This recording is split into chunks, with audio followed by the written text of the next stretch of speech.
The warning about a parking scam. Park Omaha says fraudulent QR codes are popping up in meters midtown and downtown. When scanned by a phone, the codes reportedly charge users through an outside app, often labeled as Fravy.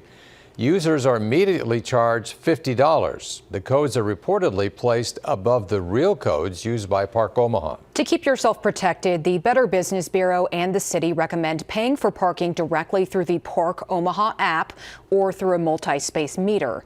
If you do use the QR code, it should direct you to the Park Omaha website. If you spot one of these scams, contact Park Omaha. Victims are also encouraged to reach out to their bank.